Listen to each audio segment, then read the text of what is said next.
So I thought that this week I would go over the PowerPoint from last week since we missed class last week.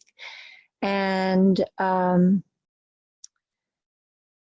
because there's no reading assigned for this week, so actually worked out well. So we were able to kind of cover some missed material.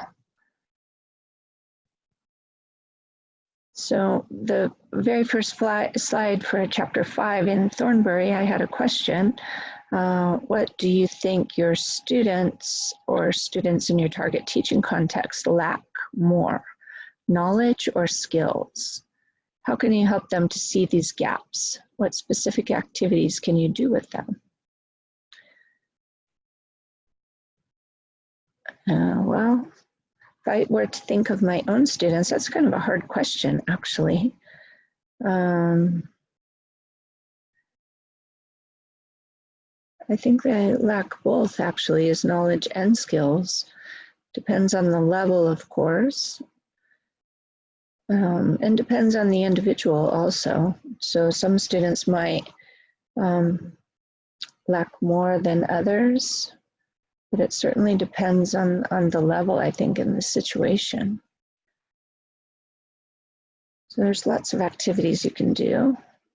Well, let's get into some of them. There's a whole bunch of them in this chapter. So there are awareness raising activities that we can talk about. And we'll talk about using recordings and transcripts, and then focus on selected language features, and then using live listening and noticing the gap activities. So first of all, let's talk about awareness. First of all, awareness involves attention. Learners need to be paying attention if they are going to notice target features of the skill. So noticing is a very important aspect of language learning. If you don't notice it, it's not part of your awareness. It just doesn't come into your field of consciousness. This is true of anything in life, not just talking about listening and speaking in language, but noticing is a key aspect because students can be exposed to language, but if they don't notice that feature of the language, they won't learn it. So noticing is very important. You need to draw attention to it. Noticing is the conscious registering of the occurrence of some event or entity or the absence thereof. So it's either noticing that it exists or that it doesn't exist, that it's occurring or that it's not occurring. Understanding is the recognition of a general rule or principle or pattern. And it's easier, of course, with examples. So understanding can only come after noticing. First, you have to notice before you can understand. Obviously, you can't understand that which you don't notice. So awareness can, of course, be supported by the teacher and the students. We can help to draw the students' attention to that feature that we want them to notice. And of course, we can help with the explanation for the understanding. So one technique that we can use, of course, in teaching listening and speaking is working with transcripts and recordings. One of the shortcomings with using recordings is that they're kind of artificial. They're scripted. They're not natural language. So they lack a lot of features that natural languages have. However, they do have some pros or some advantages. And they are somewhat simplified and a little bit easier to understand. So they might be aimed at the student's target, at their level of understanding. And one of the great things is that you can repeat them. So you might be able to listen to the same recording multiple times, but with different purposes, with different intentions for doing the listening.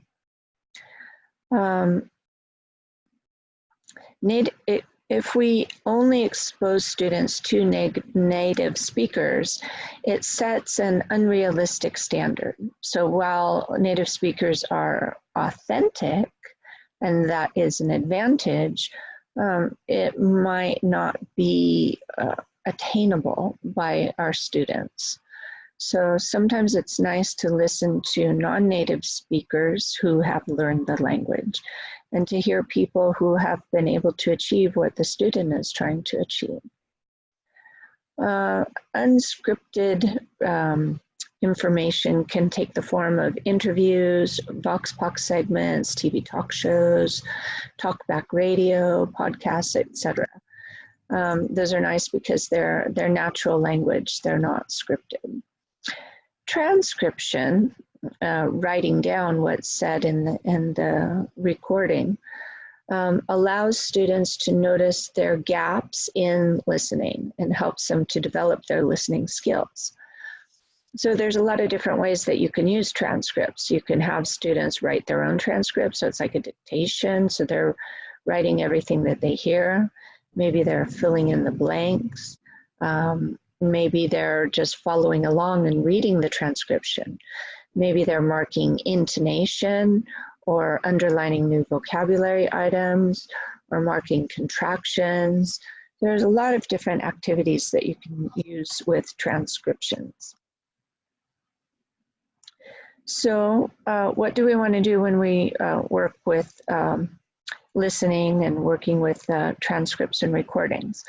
So we always want to start, and this is true for almost every activity that we do in language teaching. It could be pre-reading, pre-writing, pre-speaking, as well as pre-listening activities. So the first thing that we want to do is to activate students' background knowledge or their schema. That means to activate that which they know about the topic. So we might not be talking about the language structure yet. We're probably not talking about grammar. We might be talking about vocabulary, but we're not teaching, we're just asking students what they know about the topic. Have they experienced that before? Have they seen that before? How did they feel when they had that experience before? Do they know a friend who has had that experience, etc.?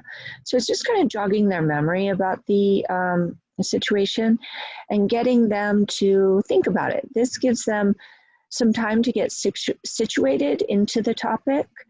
So this will actually activate their knowledge of the grammar and vocabulary that one might use when talking about this topic, or listening about this topic, or reading about this topic, or writing about this topic.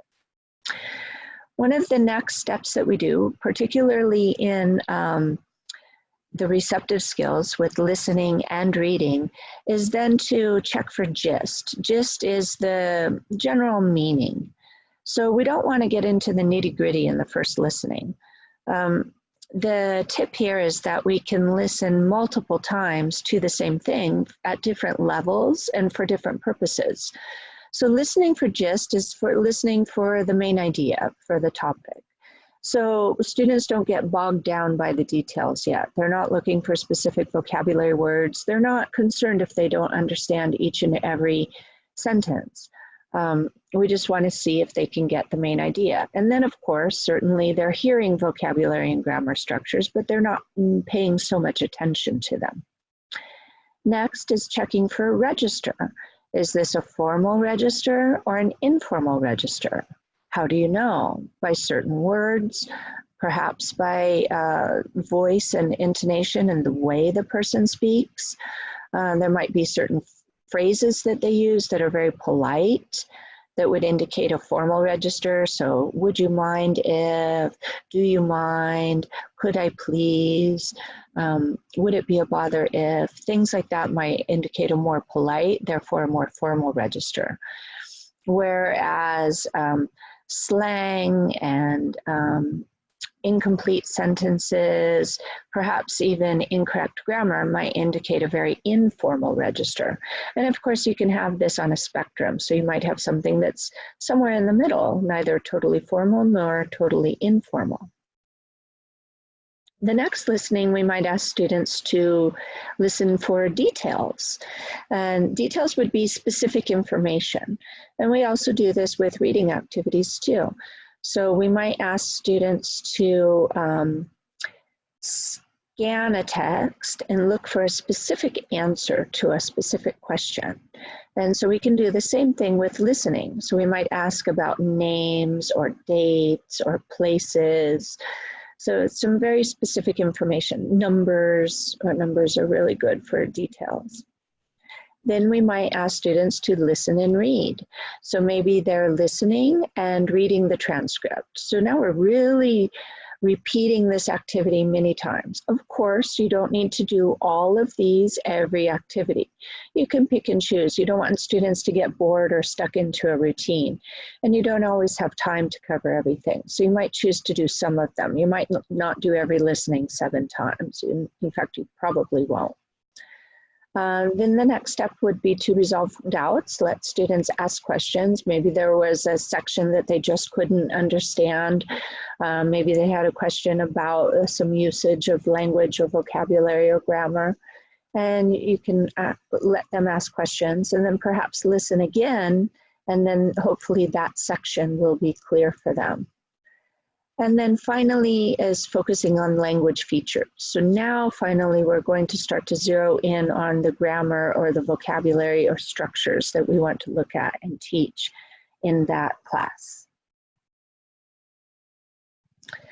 If we want to focus on some selected language features, we can do things like focus on the organization of the conversation.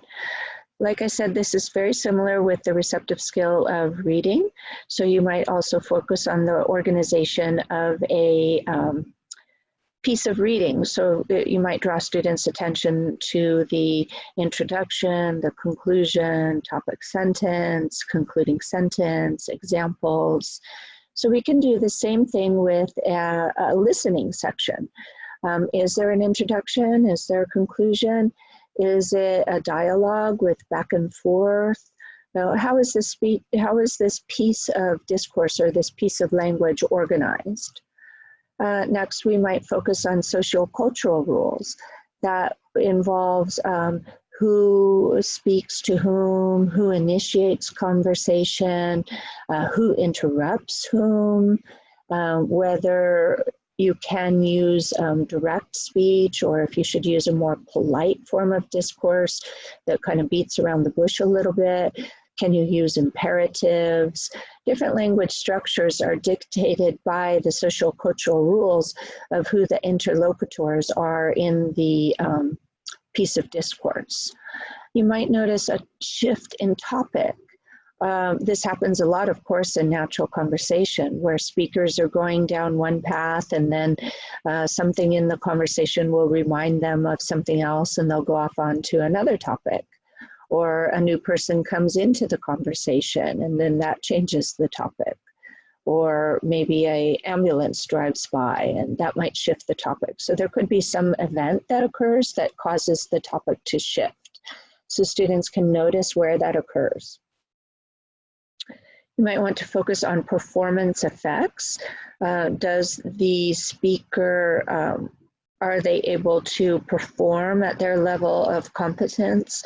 If they have performance issues, like perhaps maybe they can't think of the right vocabulary item, so therefore they might use certain strategies to help their speaking.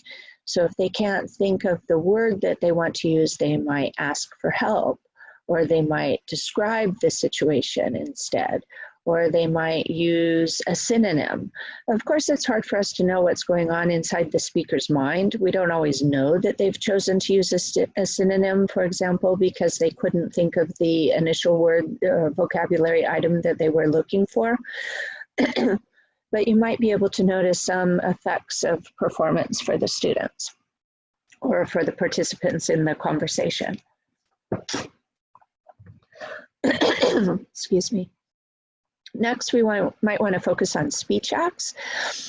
Speech acts are different ways of using the language. So inviting somebody over for dinner is a type of speech act, or inviting somebody out on a date, or refusing an invitation, or making an excuse, or telling a white lie. These are all different speech acts. And these are different the speech acts can help to determine what language is used, as well as the register, as well as the vocabulary. So if we look at the speech act of ordering food in a restaurant, there will be certain routine that we usually go through. Usually the waitress or waiter will come up and ask if they can get you something to drink, or you'll order the drink, and then they might come back later and then ask what you'd like to order. And maybe they'll tell you what the specials of the day are. So there tends to be some kind of a script that goes along with different speech acts. We might focus on discourse markers. Discourse markers would be certain words like, for example, however or but, which show contrast.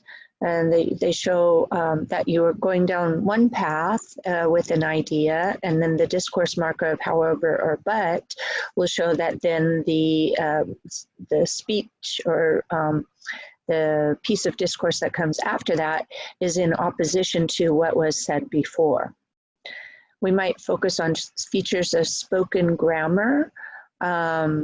Sometimes, for example, people might use the simple present, whereas in writing we might use present perfect, or like, oh my, like present perfect is a little bit more of a formal verb tense than simple present or simple past. They might use more contractions in spoken language than in written language. So there are some features that change. Maybe people are less formal. They might not use complete sentences. They might use a lot of fillers, like and those are fillers that we don't see in written language usually, unless it's the writing of a dialogue or something like that, where we want to show what would occur in natural speech. Then you can focus on vocabulary items. We can focus on lexical chunks. Lexical chunks were what I was describing with the speech acts, where you get certain phrases that are typical with certain speech acts. So let me tell you about the specials of the day. That's kind of, that sentence is a speech chunk. Or what would you like to have with that? Salads, baked potato, or rice. So you're offering a choice. This might be, the lexical chunks can be smaller. It can be just 2 words, for example. It could be like examples like good morning, good day, good afternoon. Those are also lexical chunks. And then we might focus on stress and intonation. This is a really important part of noticing with teaching, listening, and speaking. And unfortunately, in my opinion, I think that it's something that we focus very little attention on, and we should focus much more. I feel like we spend so much time, and there's so much requirement from the syllabus and from the textbook and from the assessments that look at grammar and vocabulary, that we very, very, very rarely test stress and intonation. Therefore, we tend to not focus on it in our teaching because we focus on what students are going to need for the assessment. So stress and intonation is really important, and we're going to start to get into pronunciation next week. And that's another thing that I think that we spend a little time on, that we should spend more time on, because it's something that needs repetition, lots of repetition over time. It doesn't do any good to introduce these concepts of stress, intonation, and pronunciation later on in the student's language learning path, because it's harder to correct once the incorrect pronunciation has been fossilized or solidified in the student's knowledge. So if we introduce it from the beginning, we're actually doing our students a favor by helping them to be able to be aware of the content. Using live recordings is another option that we have for teaching, listening, and speaking. We tend to use it less because it's a little bit more difficult to obtain. Generally, the teacher would have to make their own live recording and then play it back to the class. So I think that there's a tendency to rely on pre-produced materials that come with the textbook when they come with a some kind of a listening that you can play for the students. So, and then that's usually got the transcript with it. The advantage, obviously, of using a live recording is that there can be some kind of interactivity. So you might have students record themselves when they're talking to each other and then play it back and listen to it. When students play back and listen to themselves, then they have the opportunity to adjust their own speech. Maybe they can ask themselves questions or ask their partner questions about sections that they didn't understand, or they can go back and ask for clarification. Back channel means getting feedback on your own speech. So by listening to yourself, this is a back channel device. It's an awesome exercise to listen to recordings of yourself and to hear if you use a lot of language fillers to fill your speech, and use devices like and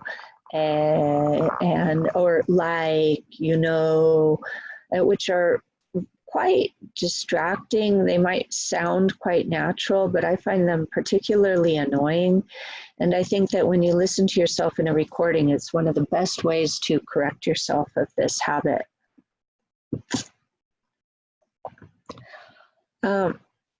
And another advantage of using a live recording is you don't have the technological distraction of trying to find the start point of the recording. So you don't have to rewind or back up or, you know, to find the starting point. You can also look for paralinguistic information. So you can look for gestures and facial expressions if you're using a video. And that could also be done with pre-recorded information too. This is just a little bit funner because you're perhaps working with people that you know in the classroom, or realistic situations. So you can use recordings of the classroom or day-to-day situations outside of the classroom. There's an intrinsic interest with listening to a live speaker. It's realistic, it's authentic, it's a bit more stimulating than listening to a staged recording. And then it can be used again later. So it can then become a static recording. So you can start to accumulate information that you can use for future classes. Noticing the gap activities. So you can ask students to perform a task, observe what happened, and then do it again to improve. There's nothing like repetition to improve their speech. So you might ask learners to pair off and then perform a speech event that is prompted by the teacher after listening to two experts. So they might listen to a formal recording or a dialogue or the teacher, and then have them observe and then do it themselves based on what they listened to the first time. You might also ask learners to perform a monologue, a speaking task that's a monologue. And while some students are rehearsing or practicing, then you can have them recast and do it in their L2. So you might use the L1 to allow them to practice and then have them actually do the monologue in their L2. Using L1 support might help them to feel a bit more confident about the topic and help them to structure their ideas, and then they can focus on the vocabulary and grammar to use in their L2. Learners can enact or record a scenario in pairs or small groups and have that be recorded, and then you can listen to it again. And you can go through all of those steps that I mentioned in the previous slides, where you can listen for gist or specific information or intonation. So you can do that, all of those activities with your live recordings as well as with pre-recorded materials. Learners can transcribe together. So we also already talked about all the different kinds of activities that you can do with transcriptions, and you can do those based on these live listenings as well. You can minute a part of a lesson or speaking task and then give feedback based on this. So it would be marking certain stopping points in the transcript. And then finally, you can have learners reflect on the lesson and recall anything that they consciously noted. So they might want to take notes as they're doing their listening. This is a great strategy that you can teach your students, and we also do this with reading activities. So we really encourage students to make a lot of notes in the margins on their texts. And so they might have a lot of notes to self, like, I didn't understand this section, I don't know that word. You know, that you can teach them symbols to use too, so they can underline words that they don't know, or circle words that were in the lesson, or draw a squiggly line under certain grammar structures that you've been working on. So taking notes while you're listening helps the listener to stay engaged with the listening task. So let's move on to chapter 5. That's talking about appropriation activities. So appropriation activities are not controlled practice or restructuring because it is a skill. It's not a behavior or a mental process. Appropriation is practice control. We spelled it with an S because that's the way Thornberry spells it, because it's a British text. You can use drilling and chants. You can use writing tasks. You can use reading aloud. You can use assisted performance and scaffolding. And you can use dialogues and communicative tasks and task repetition. So let's talk about these in a little bit more detail. So starting with drilling and chants. So drilling and chants are techniques that were popularized during the audiolingual method in the 50s. And if you recall, when we talked about audiolingual method, that was based on the eradication of errors. We wanted students to be able to speak perfectly. It was a method that focused on speaking. It didn't focus very much on writing. It was more of an oral method. And the idea was that through massive repetition, perfection could be achieved. So you wanted students to repeat, repeat, repeat, repeat, repeat until it became automatic. Chants are kind of a way of incorporating prosody, which is the sing-songiness of the language, the way your voice goes up and down as you speak, which has a lot to do with stress and intonation. And so by using chants, students get that musicality to the language. Drilling, it tends to be a little bit flatter and shorter. So usually you just drill sentences or dialogues, like turn taking, whereas chants might be longer pieces of discourse that students actually kind of sing as they're repeating. So it can help students to fine-tune their articulation when they repeat over and over.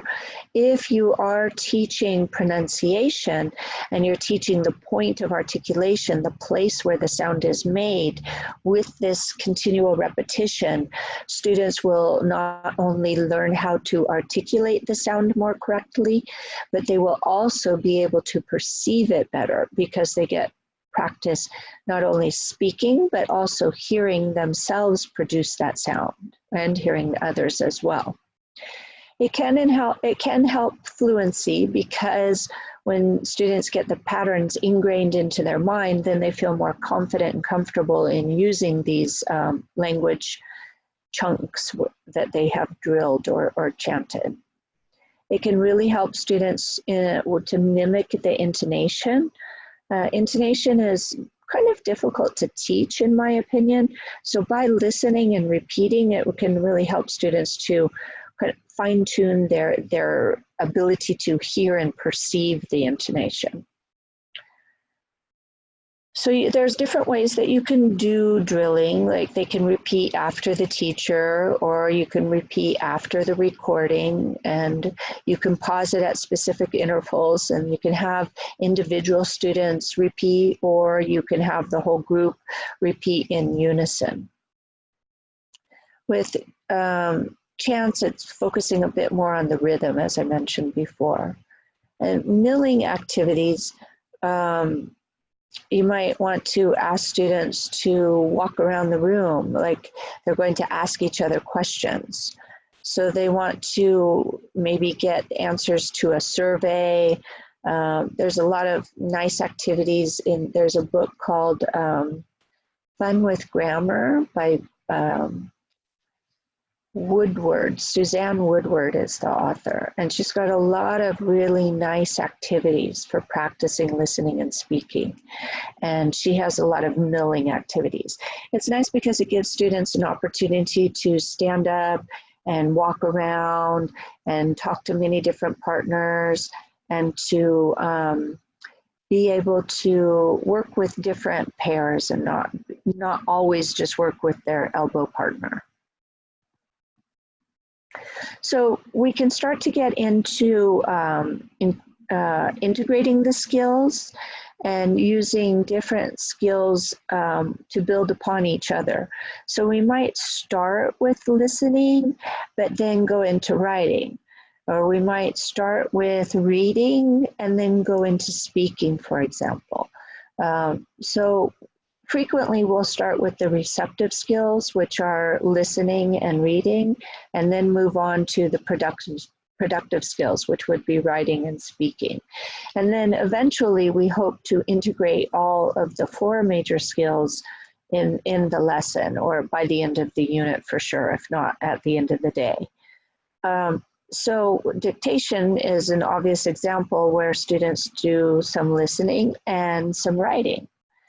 You can do other activities like paper conversations, where you have a piece of paper and you pass it around and have students add on to it. So one person will write one line in the dialogue and then give it to the next table group, and then they talk, and then they write a line in the conversation. So you're incorporating reading, speaking, and writing. You can use computer-mediated chat. So you might have like a chat room, for example. And you can use rewriting. So students might have a dictation and write down what they heard, and then listen again and correct what they wrote. So we can cycle back through the skills and use a variety of them with the same listening, piece of listening that you're using for the class. Reading aloud is an activity that I really don't like at all. It's very traditional in many parts of the world, and I think that it's very boring for the students who are not reading. They tend to not listen, and the person who is reading aloud generally feels a little bit on the spot. So the tendency is that students don't listen at all, and except for they're nervous when the person next to them is reading aloud and they know that their turn is coming next. So they're getting anxious about their opportunity to have to read aloud to the whole class. Some students like it. Some students who kind of want to show off will or feel very confident about their speaking don't mind doing it. But in general, it's not very useful, mainly because the students don't pay attention to the content.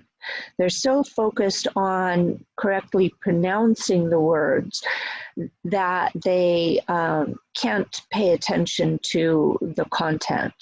So I really don't prefer this, but of course it is a technique that does exist, and with judicious use, we can use it in certain situations. So it can perform a certain type of scaffolding where students familiarize themselves with the content before they have to do a different skill.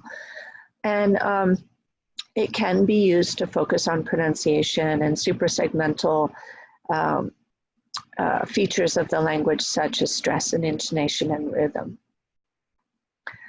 You can also use community language learning, where you have students build up a conversation by talking to each other. The conversation is recorded and then later listened to and transcribed on the board.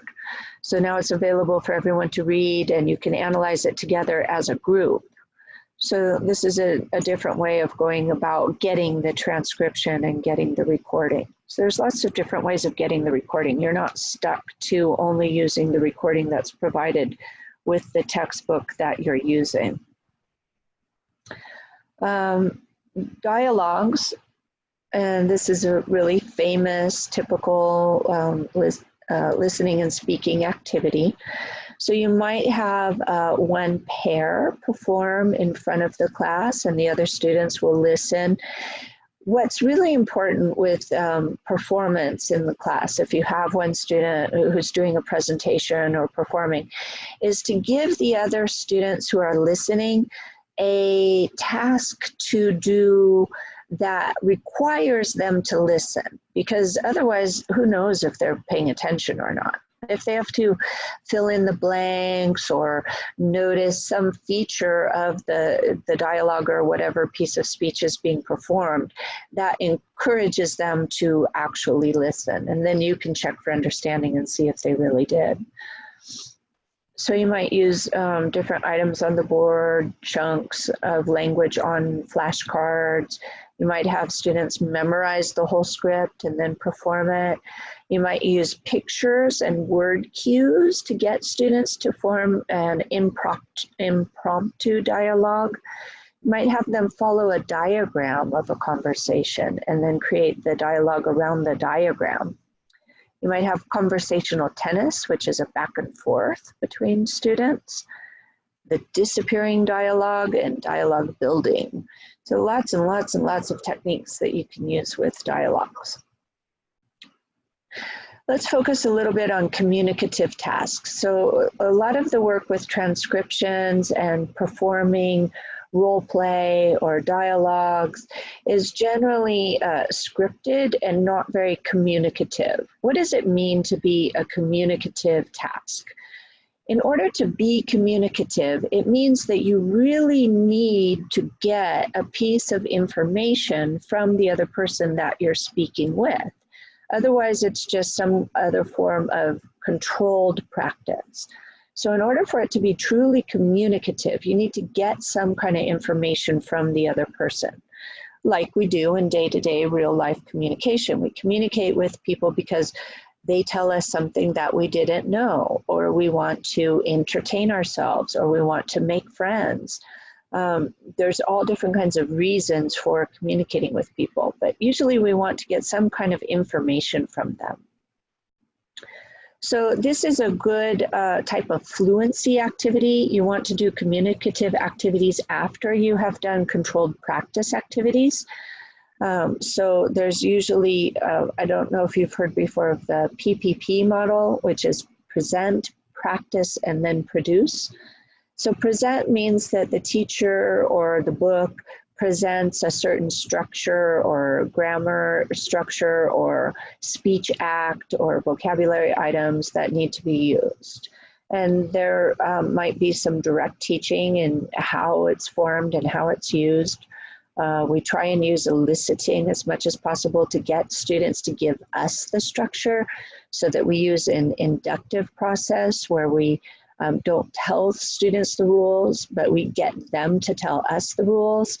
If they can tell us the rules, then they're formulating it in their head in a coherent way in which they're able to express it so that others can understand. Therefore, we can check for understanding and see their logic, and this really helps students to be able to remember the structure as opposed to when they're told the structure. And then finally, the final P is produce. So then students get some kind of opportunity to produce the language themselves. And the first step at production is usually some kind of controlled task. And then we move on to a communicative task that is more open-ended. So these open-ended communicative tasks, there are different kinds of those. One of them is the information gap. Information gap basically means that one person knows something and the other student does not. So they need to communicate in order to get that information that they don't know. So like you have the typical activity where you need to fill in a calendar and make an appointment. So one student is busy at certain times and the other student is busy at other times. They can't see each other's schedules, so they need to ask each other questions to be able to schedule an appointment with each other. So looking at my calendar, I'll ask you, oh, are you free on Wednesday at noon? And then the other student will say, oh no, I'm sorry, I've got my singing class at noon.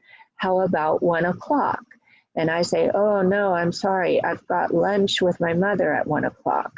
Can we meet on Thursday at noon? And then the student will say, oh yes, I'm free on Thursday at noon.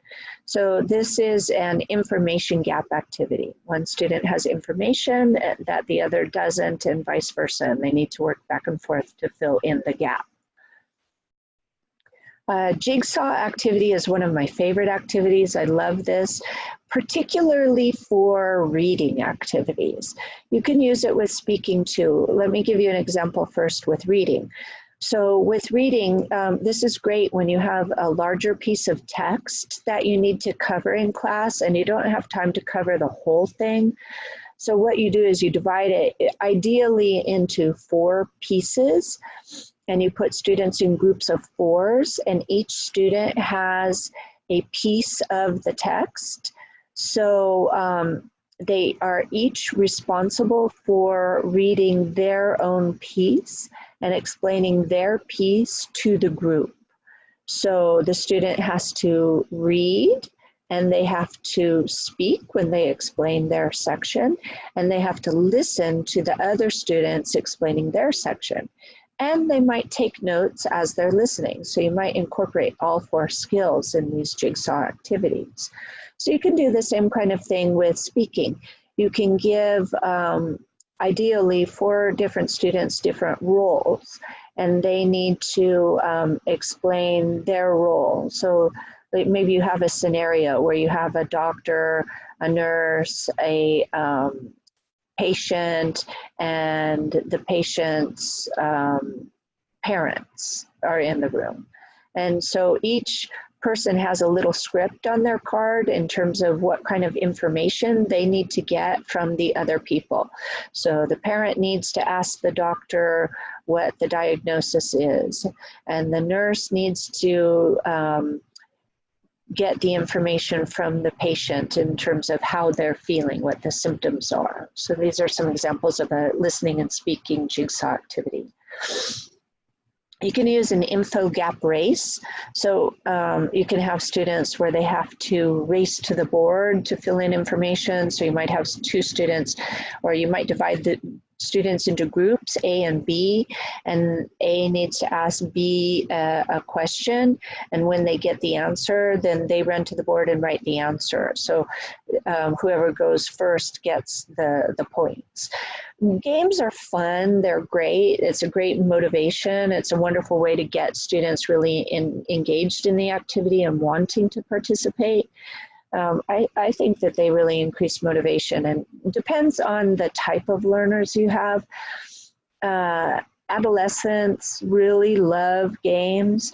Adults might not like them so much. They might rather just sit in their chair, and they might be a little bit more introverted, but sometimes adults get into it too. They might have fun also. So we don't want to generalize, but of course you need to take the age and the level and the personality of your learners into consideration.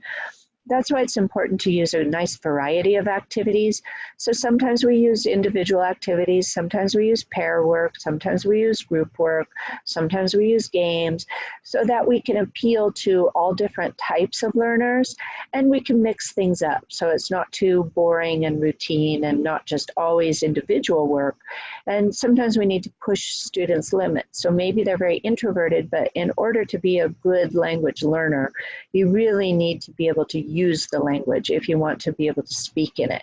Certainly you can learn a language by reading and by listening, but in order to be able to speak, you need to practice. So sometimes we need to kind of push those introverted learners to do some activities that might be a little bit outside of their comfort zone.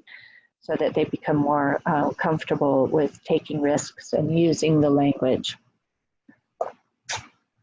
Another communicative task is doing surveys. I think we mentioned that when we talked about the milling activities. You can have students, this is a great activity to do outside of the class, and ask students to survey a parent or a neighbor or a shopkeeper about a topic that you're studying that week in class. So they have to write the survey, they have to ask the questions, they have to write down the answers, and then they have to report back to the class what answers they got, and they can do that either in oral or in written format. And then we can also use some different kinds of games. Task repetition. So the more time that students have to prepare for an activity, the more accuracy they will have. It just really helps students to be able to situate their thoughts and their ideas. They can kind of plan for the vocabulary and the grammar that they might need to use in an activity. But if we give them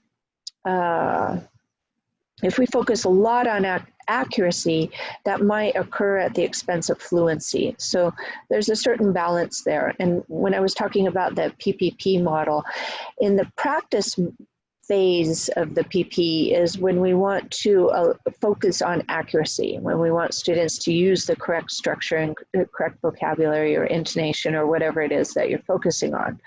And then on the information gap and the communicative task is when we want to focus on fluency. So we don't want to focus on accuracy at the expense of fluency, because students can become inhibited if you focus too much on accuracy. Accuracy is certainly important, but we also need to give students plenty of opportunities for fluency, because one of the most important indicators of being a good language learner is being able to take risks with the language. So if students are too hung up about being accurate, they might feel inhibited when it comes time to be fluent. If we allow students to spend more time on pre-task planning, this does help to increase their fluency, because as I mentioned before, it helps them to focus on the concept, on the ideas, as well as the structure and the vocabulary that they want to use. It also increases the complexity of the language that they use. So they're able to use more complex structures because they're able to think about it. If you put them on the spot and throw them into the fire, it might be harder for them to use more complex or more fluent language. Of course, the accuracy is dependent upon the learner and the grammar and the task at hand. The more complex the grammar, the more complex the task, the more introverted or the less proficient the learner, perhaps the less accurate they will be. So planning doesn't necessarily increase the amount of formulaic language. Formulaic language is very native speaker-like. It's using idioms and expressions, and so students won't necessarily include those because they're generally not taught those, and sometimes they feel informal using them, so it is something that kind of needs to be taught. So when students are given an opportunity to plan on their own, they generally have better outcomes than if it's really monitored by the teacher or led by the group. So sometimes students need a moment to kind of step back and plan inside their own minds. Group work is great for collaboration and speaking and discussing ideas and giving students an opportunity to interact. But sometimes students don't follow that very well. Like you have people who don't like group work, who don't like to participate with others. And so sometimes students need some individual opportunities to plan and work on the language in their own mind. Interactive tasks create more complexity and accuracy, whereas monologic tasks focus a bit more on fluency. If the task requires learners to make justifications, they'll need to use more complex language. So of course it depends on the structure that you're working on and the level of the learner as to whether you want them to have to justify the choices that they made. But it's a great higher order thinking skill. If you remember Bloom's taxonomy, which we use in lesson planning and in our objectives. So justifying your position is certainly a higher order thinking skill in Bloom's taxonomy. When you ask students to repeat a task, they don't necessarily transfer that accuracy and that complexity to other similar tasks. So just because we had them repeat one task and get that down, then they might not be able to do it in a totally separate task. So that other task will also need to be repeated. All of this eventually will accumulate and add to the student's language learning, but initially there's some difficulty with transfer. So moving on to chapter 6, looking at autonomy. Autonomy means no longer needing assistance from others, being independent. So here are some of the different topics that we'll look at in this chapter. So what's the difference between autonomy and automaticity? So autonomy is not needing assistance. That's being able to do it on your own or independent. Automaticity means being automatic. It's being, and that has to do with fluency. So in the very first class, we talked about fluency and what that is. And we talked about fluency being represented by speed and a lack of pauses in speaking. So if somebody's able to speak continuously without a lot of stops or a lot of fillers, then therefore they are more fluent and more automatic. So they have more automaticity in their speaking. This all has with notions of anticipating what is coming up next and reliability of what the student says.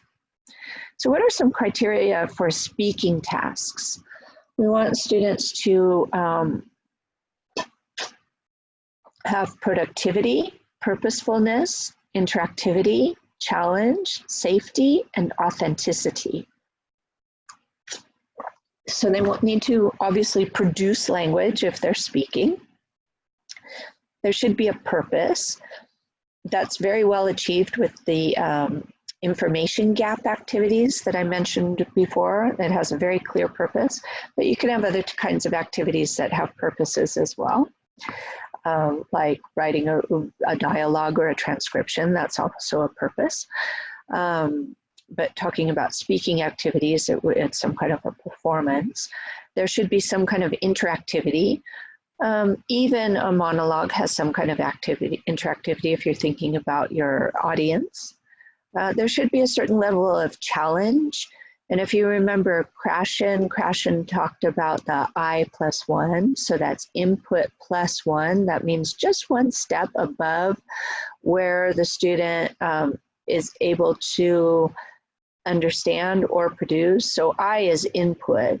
So Krashen was talking about the teacher's input for the student. So the teacher speaking to the student, or the material the teacher presents to the student, should be one step above what the student already can produce themselves. So there's a little bit of a challenge, which helps to increase motivation. Obviously, if students are bored, they're not going to be very enthusiastic about having to speak if they're just repeating something that they already dominate. There has to be a sense of safety. Safety in the classroom is very important. Students need to be able to take risks and be able to experiment with the language. So they need to know that nobody's going to laugh at them or make fun of them for making mistakes, because making mistakes is part of learning anything, and particularly part of learning language. So we always want to feel safe when we're experimenting with things that are beyond what we dominate. And then there should be a sense of authenticity, or realistic use of the language. Why am I doing this activity? Why am I learning this language? Is it going to be useful and helpful to me? Authentic tasks are useful and helpful. and they also increase motivation. So how do we give feedback and correction to our students when they're doing speaking activities? We can focus on the form of the language. That means giving very specific feedback for mistakes in grammar or pronunciation. Sometimes we can also give feedback on the content itself. I think it's very important to not forget to do that. And I think that we as teachers do tend to forget to focus on the content. So this happens a lot in giving feedback to students on writing. I think the tendency is to get out that red pen and make a lot of corrections on the grammar and the spelling and punctuation and word order and verb tense and write up all of those things. But very infrequently, in general, do teachers give feedback on the form. And so that on the content. So that's talking about their ideas, like giving them feedback on ideas. Like, oh, great idea, very interesting. And this is a part of giving feedback where you can focus on the positive, because when we get out that red pen and we focus on form, we're usually correcting students for mistakes that they have made. And we want to be sure to remember to give them feedback, positive feedback too. It can't all be negative. We want to encourage them on what they did do right. So, oh, good idea, very interesting. Or things like, can you develop that idea more? I didn't quite understand what you were getting at. Or interesting, maybe you can add this as well. You know, so the content is equally as important. Don't forget that. What's the difference between a mistake and an error? So a mistake is something that, it's like a slip of the tongue. It's something that the student knows, but for whatever reason, they said it wrong at that time. That usually happens as a result of an increase or when the affective filter is up. So students are nervous, anxious, tired, hungry, angry, afraid. A lot of negative emotions can make students feel, can make it difficult to produce language. So it might cause them to make a mistake. And so a mistake a student is able to autocorrect if you bring it to their attention. And so sometimes we can just recast. So they'll say something like, oh, the boy play in the garden. And you respond and you say, the boy play in the garden? And then they'll be able to self-correct and say, oh, the boy plays in the garden. An error means that the student really didn't know that grammar or vocabulary or structure that they wanted or should have used in that situation.